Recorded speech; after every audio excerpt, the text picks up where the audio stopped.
Hi and welcome to today's video. In today's video we are going to have a go at a musical experiment, and I'm going to show you how to create your very own short form piece of music, which I'm going to call a musical doodle. Now today's theme is going to be the changing colours of autumn, and I'd like to show you how to do this because for many creating a large composition is a very daunting prospect. But you can, if you like, just create something as you go along, which is why it is a bit like a musical doodle. You may use some of your music theory that you've studied, or you may just use the sounds that you're hearing and try to write the notes down. Maybe later you can look back at the composition and see just what it is that you've used. It's always interesting to see those little bits of music theory creeping into your compositions and improvisations without you even realising. Now, I like to create larger compositions as well, with more thought out structures, and I'll link some of those in the description below so you can maybe check out my other channel, Poetry and Piano, and see how those compositions work too. Now, for many people, this will be a very nice, accessible way for them to increase their abilities in composition and maybe transform some of those musical doodles into larger pieces later on. So, we'll head over to the piano and I'll show you how all of this will go. I hope you enjoy it. Okay, so welcome to this experimental composition journey. Today's topic is changing colours. Now here in the UK it is autumn, so all the leaves on the trees are turning from green to gold and oranges and then falling off. And I would like to try and capture that in today's composition by using some very special chords. These chords are known as major 7 chords. Now these are slightly different from the 7 chords that you would normally find in a piece of music. A 7 chord is made by taking the first note of a scale, for instance in C major, a C, and then the next note would be 2 away, which will be E, and then the 5th note up, which will be G, and then finally our 7, which will be B. So in this case we would end up with a C, an E, a G, and a B. And it creates a very dreamlike chord. Now, as I mentioned, this is different to the normal 7 chords that you will find in pieces of music. So for guitarists and pianists and other instrumentalists, we'll often see things like chord C7 or a D7. And this refers to a flat 7 chord, which is where we take the 7th note, in this case the B, and flatten it. And this is very useful for pieces of music. In many cases, this will lead us back to our tonic chord. In this case, that would have been F, as we're on the 5th chord of F. And it's very useful for finishing pieces of music. Now I'm going to go into lots of technical detail with these chords in other videos, but for now we'll just enjoy the sounds of them and I'll try to talk you through how the composition process works. Now I've set my piece of music up, I've written my title, and I've got the time signature at the moment of Very Creative 4/4. Now we'll see how it feels when we do some composition, see if I want to change this, and how the piece comes out. My idea is to try and convey some of the beautiful colours of autumn. Maybe the sunlight glinting off the leaves, maybe the darkness underneath the canopy being opened up, and we'll see how that feels. Now, I'll start with C major. It's often an overlooked key because we feel like we shouldn't be writing in C major. Is it too easy? Maybe it doesn't really matter for us today. We'll see how it goes. So let's try up some high notes first, and I'll see what my 7 chords sound like.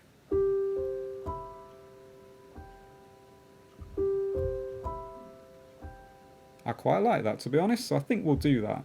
Now, at the top end here, I'm quite high up for my left hand, so there's no point me having a bass clef at this point. That will make the notes extremely hard to read, so I'm going to go ahead over here and change this to a treble clef. And then the notes I'm playing are G and C. Wrong G. Let's fix you. There we go. So I want those notes to be played one after the other, I think. So I'm going to place the C over here. And then in my right hand, I've got an E and a B. And then a G gets added in the middle. So I think I quite like that effect. So let's write those at the top and put those over here. We've got a G in the middle and an E and a B. Now in order to write this, it can be a little bit tricky in music because the outside two notes last over the top of the inter G. So we need to make sure here that those two notes are treated differently. Otherwise it could get a little bit difficult to add the G in. So I'm going to keep those as a stems down note by using this over here.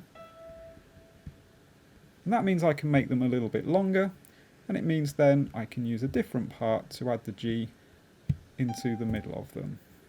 Now I can get rid of these rests a little bit, but sometimes they have to stay there just to make the music clear enough. So we might find a way of tidying this up later, but for now let's not worry too much. So we've now got this kind of feel to our music,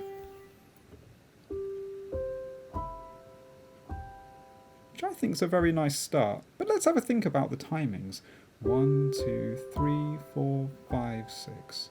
If I actually count through how long it takes to play everything, then I haven't got a piece in 4/4 anymore. That would be 1, 2, 3, 4. And that's not how I played it. 1, 2, 3, 4, 5, 6. If I count up to 6, that means that I need to change the top number of my time signature to be a 6. Then I can decide what unit I'm using underneath. It could be that I'm counting this through in crotchets, 1, 2, 3, 4, 5, 6, but most commonly we'll call this time signature 6/8. So I'm going to find time signatures, and I'm going to pop this one in here. The 6 referring to the number of things we're counting in the bar, this time 6, and then the lower number 8, which is a division of a semibreve, is a quaver, an eighth of a semibreve. Now this has gone very wrong up here because now all of my time values are a little bit skew with. So what I'm going to do is start one more time with this, now that I've worked out my time signature, and just fix everything that's in there. So the left hand I'll now write in quavers, 1, 2, and then I've got my right hand coming in on an E, just get that in the right space. Now I need to work out how long this is going to be. 1, 2, 3, 4, 5, 6.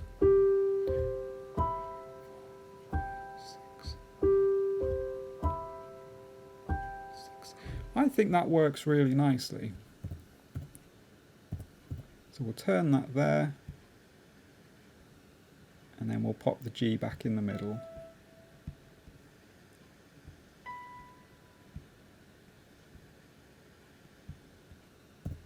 Like this. Now as I'm writing it, I'm talking to myself and talking to you about how this composition process is going, and I'm realising now, perhaps actually, I might have written a piece in 3. So we look at it, 1, 2, 3. The difference being that now that I see how everything looks on the page, I can see instead of having 2 lots of 3 in my bar, I've perhaps ended up with 3 lots of 2. And I'm going to keep this honest. Sometimes you write things, you think that's what you've done is in a certain time signature, and then it turns out to be a little bit different. It's okay to fiddle about with things and make sure that it looks just right. We need to make sure that this ends up being easy for people to read. Now it's a quick switch over, and the difference between 3/4 and 6/8. 3/4 has 3 crotchets in a bar, which we can actually see I've ended up with 1, 2, and then the third beat here. 6/8 has 2 dotted crotchet beats, so it should have ended up with a sense of 1, 2, 3, 4, 5, 6. If I wasn't talking, I might have found that out a little bit sooner, but I think it's okay just to show you the process of getting all these things in the right place. Now I want these notes to carry on, so I'm going to do the same thing that I did earlier with these and turn them into the correct values to carry on. Good point here as well actually is that this C wants to be 2.5 beats. And I had this question the other day in a lesson from somebody. Can you write a 2.5 beat note? Well, not really. Now we can use dots to extend the notes by half their length again, but that doesn't really work in the case of 2.5 because there's no note available to increase by just the right length. So in the case of 3/4, I'm going to keep everything on the beat. There's the first half of beat 1, second half of beat 1. We're then going to see the second and third beats in play here. I can't really put a minim first and then a quaver at the end. It will make everything look out of line and be very messy. So that's how we're going to approach this to begin with. Turn that into a minim rest and everything looks a little bit more like we want it. It's taken us a while to get this first bar nice and neat, but I think we're getting there with that now. Let's hear it one more time. 1, 2, 3. I'm happy with the timing. It's worth getting that right to begin with. All too often you can compose a piece for a length of time and then realise it's wrong and have to fix the entire thing. So it's a good practice just to make sure the first bar is as good as it can be. Now let's think about the sound. I've used a C major 7 chord here. In C major, our important notes are C, F, G, and possibly A. That's because the chords we will use will be based around C major, F major, G major, and A minor. And that'll give us a nice piece. If we follow this through, maybe we can think of a pattern.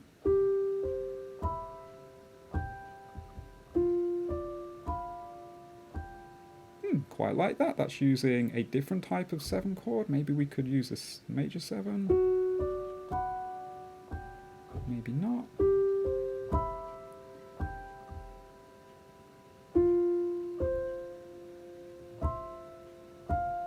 No. And we'll just keep playing until we find something we like. No.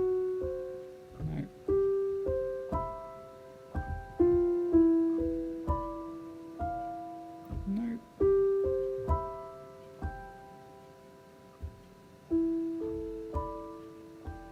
Oh, I quite like this one. Let's have a look at what we've got there. Some of the notes from A, some of the notes from G.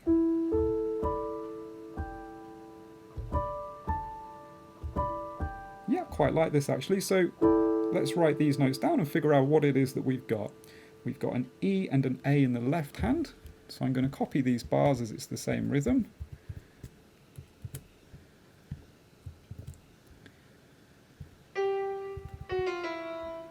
So there's the E and there's the A. And there we can see in the right hand we've got the G major chord inverted with the D in the bass. So D, G and B. So let's figure out where to put those notes now. So D and B at the top and G in the middle. So it's a little adjustment from the first bar but not too much, and that should give us a nice bit of continuity.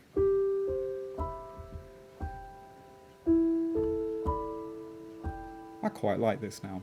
So this feels a bit introductory, I think, and then maybe because we're using a lot of high notes, after a few bars we'll start going down a little bit lower. Let's see how that feels.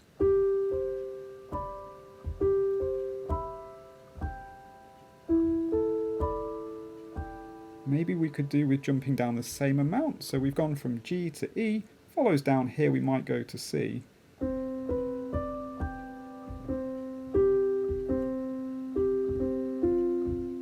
Just fiddle about until we get something we like.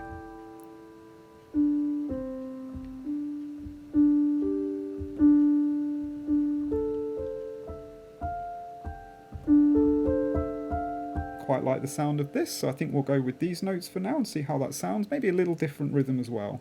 So D and A in the bass. Let's copy this bar because I think that will be the same rhythm. D and A in the bass, one note lower for the E. And then maybe we'll use these at the top here, a C, a D, an F and a G. So they need to come in a little bit later on. So a C, a D, an F and a G. For now, I think we'll accept that the pedal might carry these notes through the bar. It is possible to write them all extending to the end, but it could take a little bit of time to make that clean. So I will find a way of doing that if I want to a bit later. So here's our 3 bars of introduction.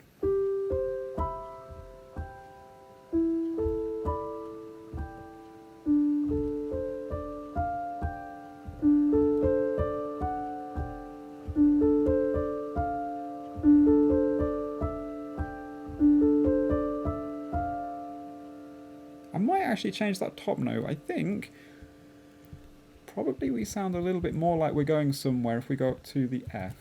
And we can see what we've got here now. In the left hand is a little bit of a pattern. We've got G, C, E, A, D, A. And the piece is gravitating towards a key area.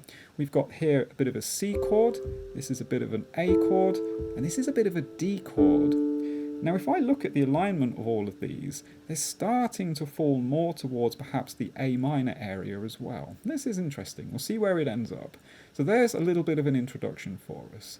Now we can start thinking about what do we want this to lead to. And then perhaps some low notes might be coming in here, maybe replicating what we've done so far.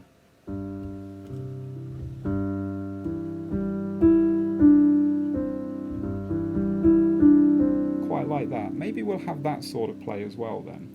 So try and help me remember this. This was the hardest thing in music, is snapshotting something in your minds. We'll change this back to our bass clef. And keep singing it through in my head. Ba-da-da-dee-da-dum. Now all I can think is the sun has got his hat on. And then my thumb is coming down to a G. And then the C. And this feels like it's going to be another wonderful chord pattern emerging as well. Perhaps this piece will end up being a piece of chord patterns. We'll have to see. So just tidy up some of these bars with their rests. And check that transition from the high notes to the low, make sure it still feels good.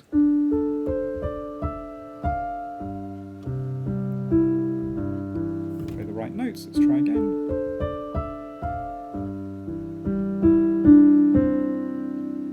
And then maybe we want to carry on here using our 7 chords.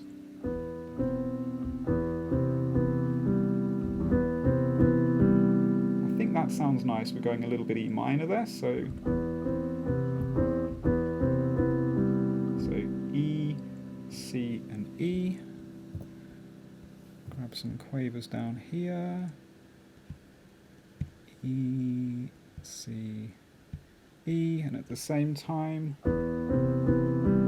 B, C, B, G.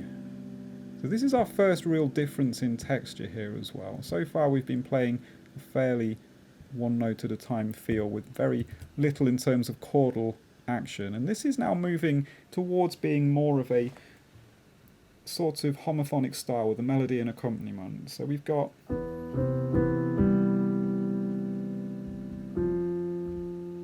maybe 2 Fs at once is a bit strong.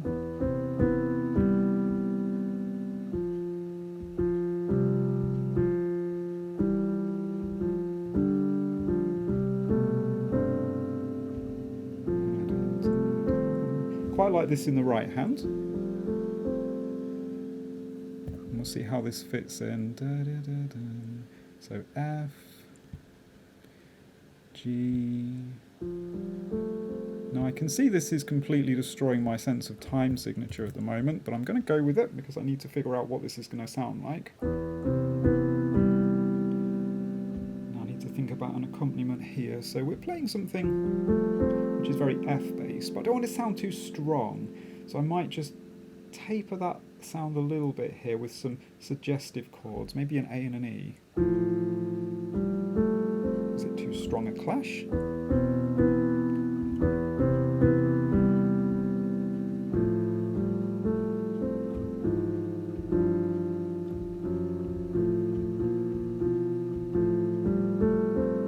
So I think that's okay. We'll maybe change that a little bit later if we're not so happy with it. So this is going to be an A and an E. Now I'm a little concerned we've moved from very high to very low without much of a bridge in the middle. So at the moment I'm just going to play this back and see whether I agree with myself.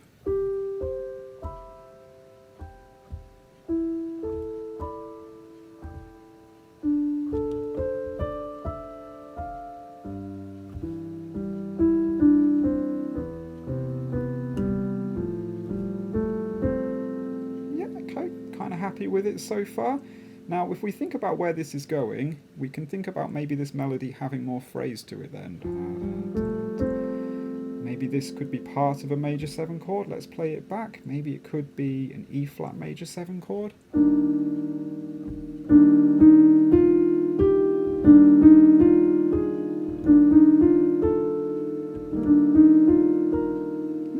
maybe we'll go with E flat. That seems like a nice transition there. So we've got an E flat in the left hand. The melody in the right hand seems more complicated, so I'm going to write that down before it goes out of my head. And this is where MuseScore will probably start jumping about a little bit as I get towards the end of the line. So D, E flat, and here comes the jump every time. Okay, and then E flat in the left hand. Kind of want this sweep feel where it arpeggiates the chord, so I'm going to show you how to pop that in as well.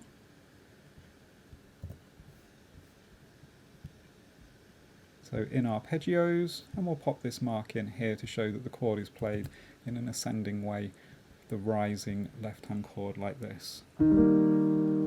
Just make sure we've got all our flats in there. And we'll turn this into a dotted minim to fill the bar with sound. And then actually put it in the right place. It's a very good point. So I'll just cut this chord, make sure that I've put it in the right place. So this starts on the D. Oh no, my chord's gone. And thus is the wonders of technology. You cut something and then you go to paste it and it hath gone. And there we are. So pop that back in again and we'll see how things are feeling now. So from a little way back,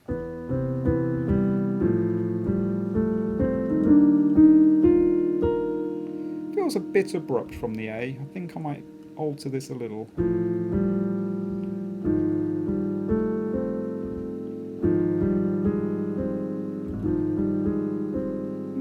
Maybe we'll go a little bit more flat to tie in with the E flat now and bridge that gap across.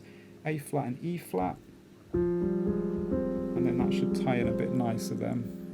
I'm just going to keep my hand on it. It's my memory aid. So F, G, A flat, and C. Now let's just check that from the previous passage.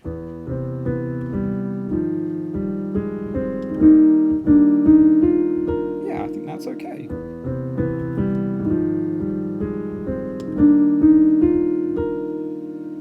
And now I want something that feels delicate. I can hear it in my head, something twinkly sounding.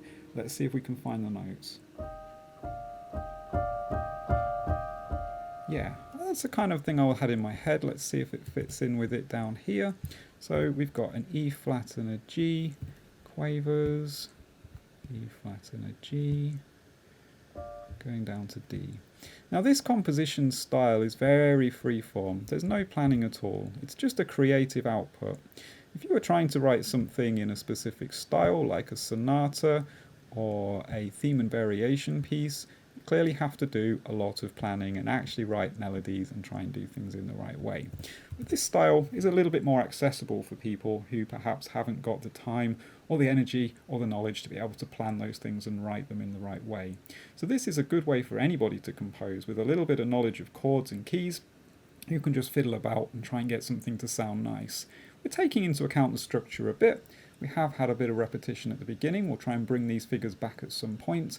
Now we're developing this into a flowing sense of sweeping melody as it runs through. And I'm just going to see how that feels for me now transitioning across. And then I might just do something low here in the other hand. Maybe an E flat or a C. So 1, 2, 3, 4, 5, 6, 7, 8. Now the time signature has gone a bit wrong already, and we can see here that this has stopped being in 3/4 a little time ago. So maybe our intro's in 3/4, the rest of our piece isn't. 1, 2, 3, 4, 5, 6. This feels a bit more 6/8, but let's see what happens. 2, 3, 4. 2, 3, 4. 1, 2, 3, 4. Okay, so I think we've got here a bar which is arguably in 6/8, but doesn't really matter too much. We can leave it how it is. And then we maybe switch into something here more of 4/8. 1, 2, 3, 4. Yeah, I think if we switch here into 4/8, 4 quavers in a bar, we'll probably find it works a little bit better. There's 4/8. I did wonder if it was going to be on here. So you could write this in 2/4, but I think it's very much more centered around the quaver feel. And given that we've been sort of playing in quavers before this, it makes a bit more continuity, more sense for the player to have a look at. Now we can see our melody taking shape a bit better. 1, 2, 3, 4, 5, 6, 7, 8.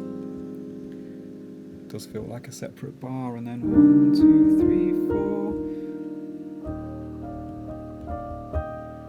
Yes, I think the low E flats work nicely there, so let's bring those in. They're very low, we're in a different time signature. E, it's a minim.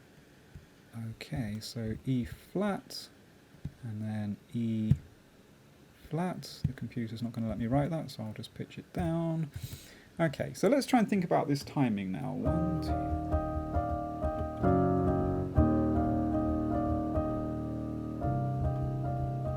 I think I might do a little switch around. 1, 2, 3, 4, 5, 6, 7. Maybe it's too low.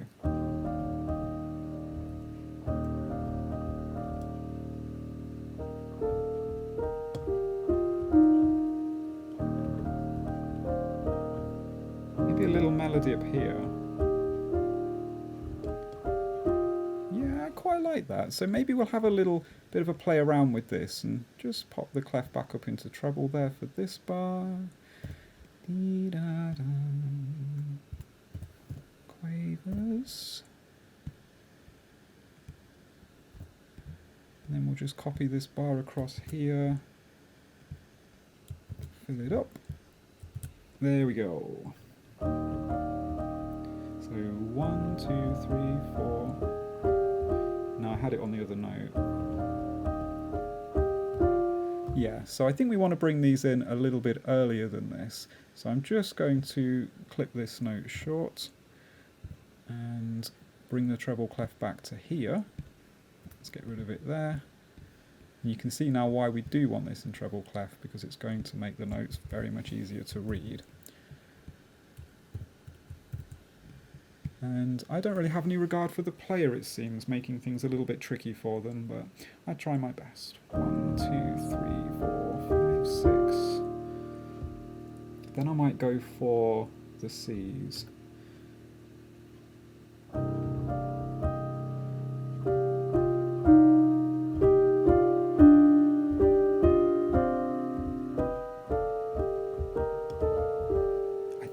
Try and stick it round this area. This is a bit F minor, and then I might try and move us down to here. Try and make it more C minor based. And I quite like the sound of this chord as well, which is a little bit different to use. This is sort of like an augmented chord. It is an augmented chord with a raised D in it as well, which we're calling an E flat for the moment.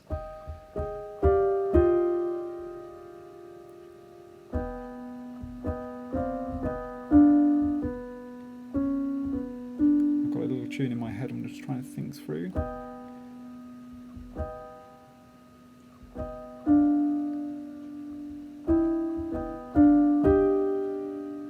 So B.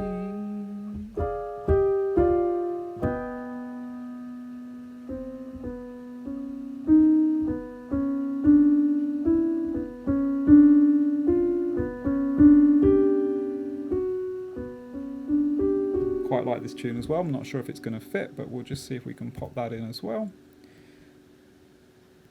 So it's B, we'll call it D flat to keep in the flats, D natural here, and then we can call this G flat. We might want to reorientate those and respell the chords a little bit later, but that seems good from my understanding.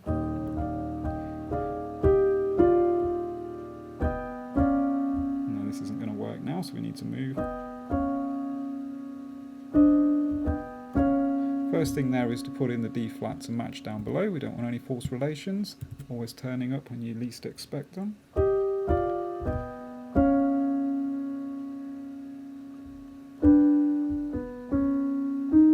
I think we might be moving back towards E flat here.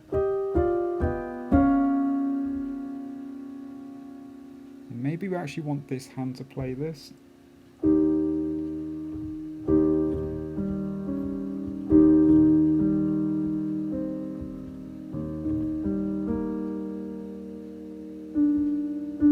Maybe we want that sound. Let's just try it again.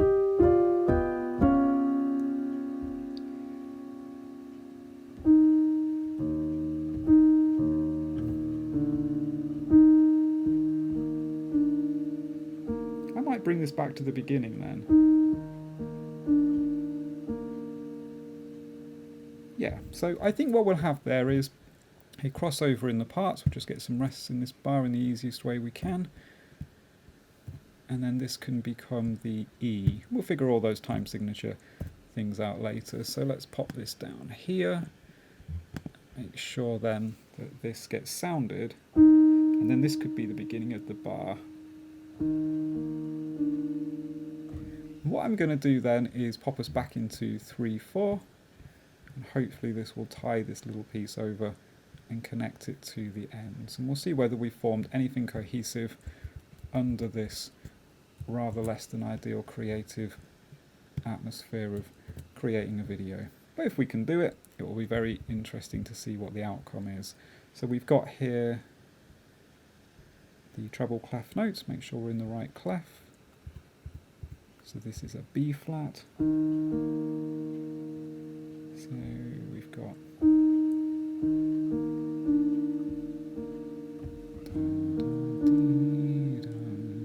I might at the moment just put this all in the left hand so I can carry that note across. So we want crotchets, D, back to B flat again. And then what I'm going to do here is just delete this, pop an E in here for the whole bar, tie that across. Maybe that'll actually sound okay as a tie. So we've got, make that into an E flat in a minute. That doesn't sound right.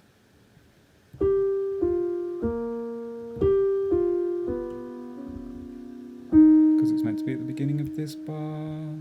I'd forgotten about that, so a little bit of a mistake. Let's just clean this up then and move this bar back over here. I'll copy this. Now you saw me do that, Control C, so if it all disappears, it's on camera. Let's get rid of this one here and paste it in. I'm going to leave it there. Copy paste, not cut and paste. It's a less risky adventure. Okay, so not quite as I imagined, but let's see what we've got now.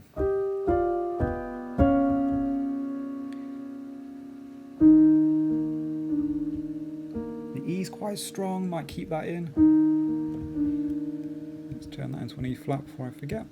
Okay, so I think now we've got a sense of the piece as a whole. Let's zoom out, have a little play of the structure. We can see we're on bar 7, 8, 9, 10.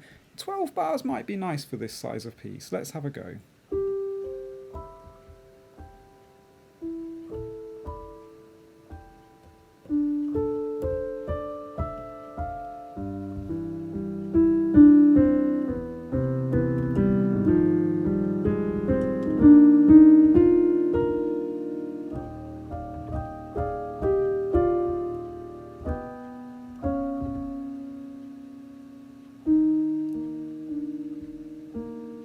Yeah, I'm quite happy with that. I think that's got a sense of growth in the middle, it develops, it's got an interesting arrangement of harmony. Perhaps we could do now with either finishing the piece in E flat that we've ended up in, or we could move the piece back into a different key and maybe wind its way back to C.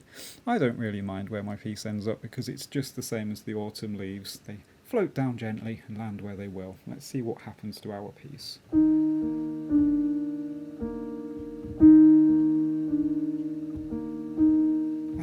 That little extra note at the end there. I'm going to use this for a bit of melody, just popped into my head as I was doing it that time.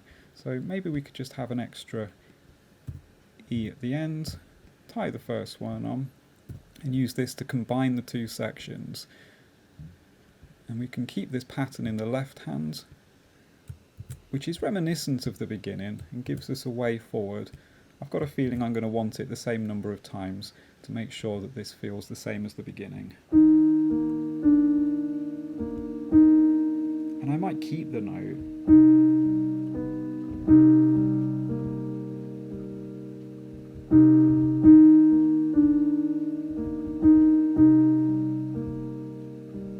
I might actually use that 7 chord instead this time. I feel like this was supposed to be about major 7s, but flat 7s come along. I'm not the one to turn it away. Let's see what happens here. So I do want this bar again. Right.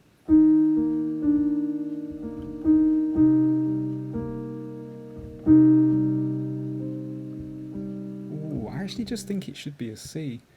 I have turned it away, haven't I? Sorry about that. Right, let's do it one more time. Yeah, that's much better. And I think here I can feel it going down to maybe G. No, that's not right.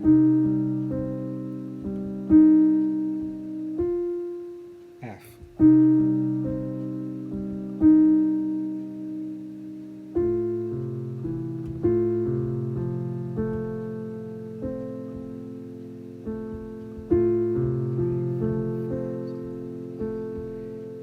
Yeah, I think I kind of want that F. It's messing with my timing again, and I really wanted a nice neat ending, but sometimes it's just not meant to be.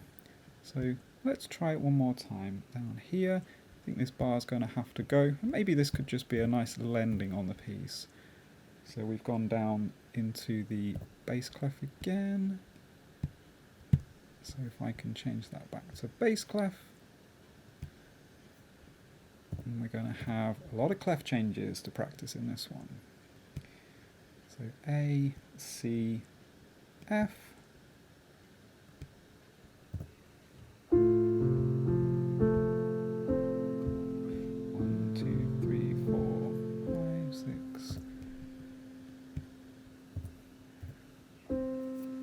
Feel like we're going to climax onto something here.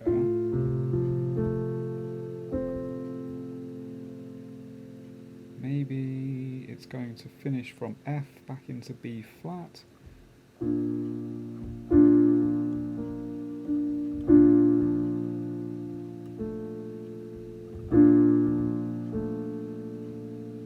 Maybe that would be nice.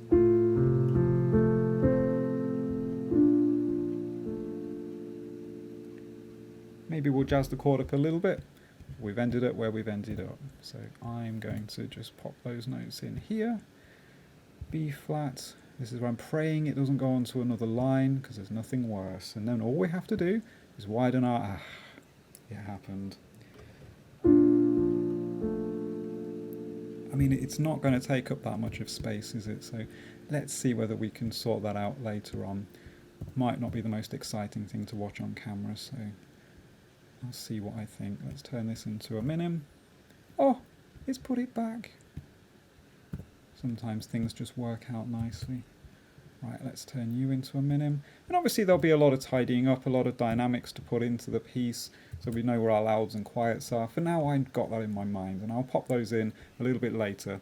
And I will put the finished piece of sheet music then somewhere for all of you to be able to see, and I'll post it at the end of the video. Now, I haven't played all of this through yet. Now we've got ourselves here a lucky number of bars, 13 bars of music. We'll see whether it sounds complete, whether the key's too wondery, whether the story is told, whether we can feel the changing colours through the keys of the music. Let's see what happens.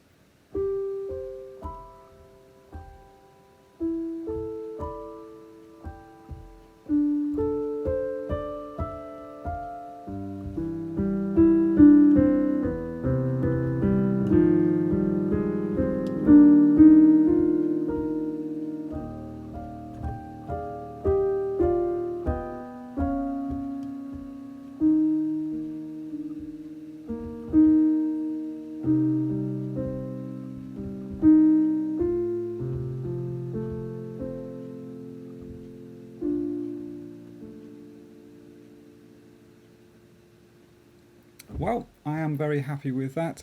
I think it's worked out as a short form piece of music exactly how I would have wanted it. Now, if you are interested in learning more about composition, feel free to leave a message below and ask about any of the techniques that have been used, and we can see if I can answer some of those questions in a future video. If you would like to inquire about lessons, please pop along to my website, which is written at the top here, pianolessonsforyou.co.uk. And I will see you in the next video. Thanks very much.